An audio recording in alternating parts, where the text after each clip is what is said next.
Halo guys, Nimo di sini dan kali ini gue bakalan bawain alur cerita dari Tonggen Aki episode 4 yang akan melanjutkan Shiki yang berhasil menggunakan darah iblisnya untuk melawan monster darah Homare. Dan tanpa perlu banyak basa-basi lagi, kita langsung aja ke alur ceritanya. Di awal cerita melanjutkan Shiki yang beres melancarkan serangan senjatanya ke monster darah Homare. Di sini terlihat Homare sudah pingsan. Terus Shiki sendiri kaget dengan serangannya sendiri yang sangat kuat.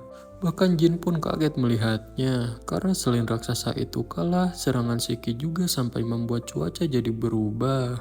Terus Naito yang melihat dahsyatnya kekuatan Shiki, dia gak komplain dengan kekuatan Shiki. Tapi di perkataannya ada kata namun, dan dia seperti terdiam. Lalu Shiki pun di sini menghampiri Homare dan menanyakan keadaannya, apa Homare gak apa-apa. Tapi tiba-tiba Shiki terdiam, lalu jatuh. Ternyata tubuh Shiki di sini gak bisa bergerak. Terus Naito menghampirinya dan mengatakan kalau dia yakin Shiki terlalu lemah untuk bergerak sekarang. Jin pun kaget dengan kedatangan Naito. Di sini Naito menjelaskan kalau Shiki mengalami anemi setelah menembakkan darah dengan konsentrasi setinggi itu. Shiki pun kesal kenapa Naito datangnya sekarang. Shiki pun di sini berusaha bangkit. Terus Naito menyuruh Shiki jangan terlalu memaksakan diri.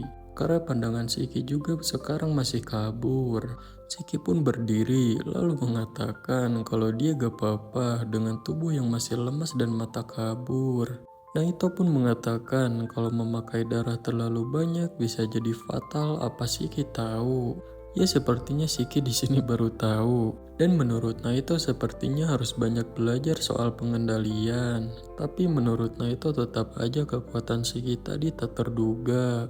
Terus Shiki nyuruh Naito periksa Homare, karena menurut Shiki Homare sudah terlalu banyak menggunakan darah, dan menyuruh tinggalkan aja Shiki dan periksa dulu Homare apa dia butuh bantuan. Naito pun keheranan dengan Shiki, padahal Shiki hampir mati, tapi Shiki masih khawatir dengan orang lain. Naito pun menjawab, tentu saja. Tapi ketika di tengah omongannya, Jin tiba-tiba menyerang Naito dari belakang, tapi berhasil Naito sadari dan menangkisnya. Jin pun mengatakan siapa yang peduli dengan mereka, dan menurutnya mereka membuang-buang waktu di sini. Naito pun nanya bagaimana kalau terlambat mendapatkan pertolongan pertama yang membuat nyawa mereka dalam bahaya. Jin pun membalas kalau itu gak ada urusannya dengannya. Naito pun membalas tidak benar dan dia tidak suka berpisah dengan muridnya, tapi dia sangat benci dengan bocah seperti Jin. Naito pun bersiap melawan Jin dan Jin pun membalas kalau dia kesini bukan untuk terkenal. Naito pun mengatakan kalau dia gak akan menggunakan darah seperti janjinya. Jin pun merasa diremehkan lalu menyerang Naito. Naito pun di sini berhasil menghindar. Terus Naito mengatakan Jin tidak akan bisa memotong payungnya dengan pedang sembarangan. Karena payungnya itu bukan payung biasa. Jin pun keheranan. Lalu payung Naito mengeluarkan asap. Jin pun kaget karena ternyata payung itu senjata. Naito pun mengatakan jangan khawatir karena kabutnya gak beracun. Jin pun mengatakan jadi Naito bersembunyi di balik asap lalu menantang Naito untuk maju, dan saat dia dekat akan mencincangnya ketika Naito mendekat. Lalu tiba-tiba 3 peluru mengenai lengan Jin. Jin pun kaget dan ngira itu pistol. Naito pun menjelaskan kalau itu adalah peluru karet dan serangan itu mengenai tangan kanan Jin dan pasti akan terasa sakit karena Jin baru beres bertarung dengan raksasa tadi. Dan Naito berencana memanfaatkan semua kelemahannya. Dan Jin tipe petarung dengan jarak dekat, maka Naito akan terus menjaga jarak. Jin pun membalas, masuk akal juga Naito menjaga jarak, tapi menurutnya itu bukan berarti Naito akan aman darinya. Naito pun terus menyerang, lalu Jin mengeluarkan jurus darahnya dan mengatakan kalau dia gak hanya punya satu teknik. Lalu Jin pun menyerang menggunakan jurus Dance of Severing Blood. Naito pun terkejut dengan serangan tebasan Jin, dan Jin ternyata punya solusi melawan musuh jarak jauh. Naito pun berhasil menghindari serangan Jin. Lalu Jin pun sudah berada di dekatnya dan akan menyerangnya. Tapi berhasil Naito sadari. Terus Naito pun mengambil sesuatu dari ujung payungnya, lalu melemparkannya ke arah Jin. Jin pun seketika terhenti dan kaget apa yang dilempar Naito. Jin pun ngiranya itu adalah bom, tapi ternyata itu hanya kabut asap. Jin pun bertanya-tanya sebenarnya seberapa banyak Naito membawa asap kabut. Jin pun kesal karena Naito kabur lagi darinya dan gak nyangka Naito sudah siap dengan rencana yang sama. Lalu tiba-tiba Naito muncul dari kabut dan menyerang Jin dengan tangan kosong hingga membuat Jin terpental sangat jauh. Naito pun mengatakan harusnya Jin gak terfokus dengan pikirannya kalau akan menjaga jarak lagi. Dan Jin terlalu melindungi tangan kanannya hingga membuat Jin mempunyai banyak celah di sisi sebaliknya. Terus mengatakan apa Jin berpikir mempunyai kesempatan mengalahkannya ketika sedang terluka. Dan nyuruh Jin sadar diri dengan kekuatannya. Lalu Naito pun akan menyerang Jin dengan payungnya, tapi ternyata itu bukan serangan, melainkan untuk mengurung Jin. Dan Naito lanjut mengatakan kalau itulah sebabnya Jin berakhir seperti ini. Shiki yang lihatnya pun kagum, sementara Jin kesal. Lalu Naito mengatakan kalau pertarungan ini sungguhan, Jin pasti sudah mati. Jin pun kesal dan gak terima dengan kekalahannya dan mengatakan ini belum selesai. Naito pun meledek kalau Jin sangat putus asa sekali dan mengatakan apa Jin sungguh ingin sekali bertemu dengan ayahnya. Shiki pun keheranan, apalagi Jin karena bagaimana Naito tahu. Naito pun mengatakan kalau dia juga melakukan penyelidikan sendiri dan dia juga tahu beberapa hal lainnya. Contohnya seperti Naito tahu ayahnya seorang Momotaro. Shiki yang dengernya pun jelas kaget karena ternyata ayah Jin sama seperti ayahnya Shiki yang seorang Momotaro. Dengan kesal Jin membalas, memangnya kenapa? Jin pun gak ngelak kalau ayahnya anggota perusahaan Momotaro. Dan ayahnya adalah yang merebut semuanya dari Jin, bahkan keluarganya dan semua hal yang dia sayangi. Dan karena semua bekas lukanya yang ayahnya tinggalkan di tubuhnya membuat kebencian Jin belum hilang. Dan setelah tragedi itu, Jin memutuskan untuk bertahan hidup demi apapun, bahkan walau harus makan sampah sekalipun. Dan semua ini dia lakukan demi membunuh ayahnya. Dan karena itu Jin tidak akan takut mati. Jin pun bangkit lagi keluar dari kurungan payung Naito. Shiki yang dengarnya pun terkejut. Lalu dengan cepat Naito menghantam kepala Jin dengan keras ke tanah dan mengatakan dengan emosi kalau semua prioritas utama Jin itu salah semua. Dasar bocah bodoh. Dan Jin pun terkapar dan masih berusaha bangkit. Naito pun mengatakan kalau Jin jangan mati demi tujuannya, tapi tetaplah hidup untuk memenuhinya, karena gak akan ada lagi hari esok untuk orang yang gak akan memahami itu. Lalu Jin pun di sini diikat di pohon. Shiki pun bangkit lagi dan mengatakan kalau dia berhasil istirahat, makanya dia sekarang bisa bergerak. Naito pun mengatakan kalau Homare telah gagal di sini, lalu menelpon seseorang untuk mengirimkan dokter fakultas ke lokasinya segera. Terus Naito mengatakan hanya Shiki yang tersisa dan masih ada waktu 5 menitan hingga waktu habis. Dan memberitahu Shiki kalau Naito mengambil satu bola saat ke sana. Shiki pun mengatakan Naito juga boleh mengambil bolanya itu, curang sekali. Terus Naito menjelaskan kalau grup lain hanya 2 orang mengejar satu bola dan menurut Naito tambahan kesulitan ini dibutuhkan. Dan Shiki juga bisa mencari bola yang lainnya dengan sisa waktu 5 menitan ini atau mengambil bola darinya. Jadi Shiki mempunyai 2 pilihan. Lalu dengan Shiki yang masih sempoyongan dia lari. Dan menurut Naito Shiki lebih memilih lari. Lalu kita pun diperlihatkan Jin yang terikat dan ada seseorang yang menghampirinya. Yang ternyata itu adalah Shiki. Dia akan membantu Jin, tapi Jin harus membantunya. Jin pun menolak karena dia gak mau hidup dengan rasa malu karena telah diselamatkan oleh Shiki. Shiki pun membalas apa harga dirinya lebih penting dari tujuannya. Shiki juga membencinya, tapi dia mau bekerja sama demi tujuannya sendiri. Jin pun mengatakan, memangnya apa pentingnya harga diri bagi Shiki? Shiki pun membalas, masih penting walaupun sedikit. Dan Shiki mengatakan kalau ayahnya juga seorang Momotaro. Jin pun keheranan. Terus Shiki ngomong lagi, mungkin ini hanya kebetulan aja, tapi mereka mempunyai kesamaan. Dan menurut Shiki itu aja sudah cukup, dan sekarang menyuruh Jin membantunya.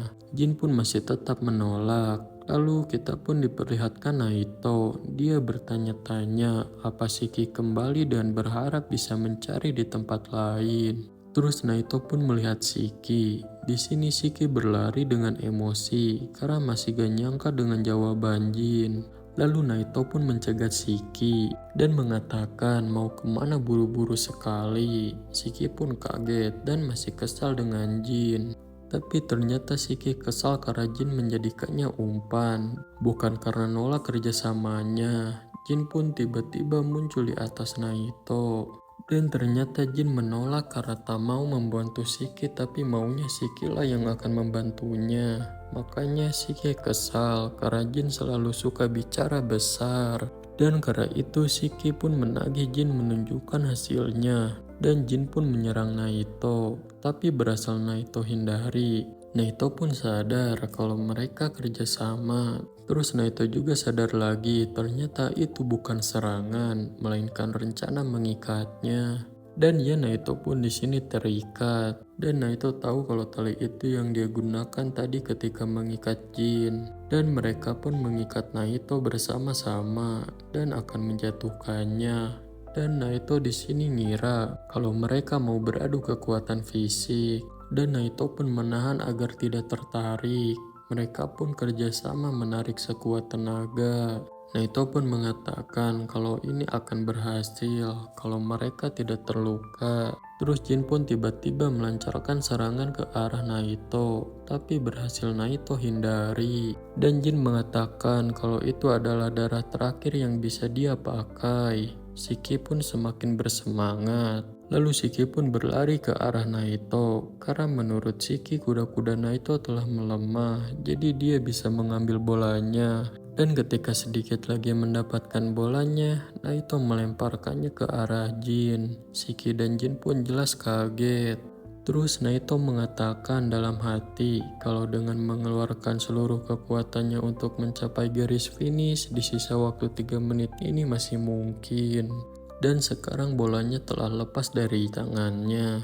Dan ini adalah kesempatan terakhir mereka. Dan prediksi Naito kalau Jin mengambil bolanya dan lari, Shiki mungkin akan segera mengikuti.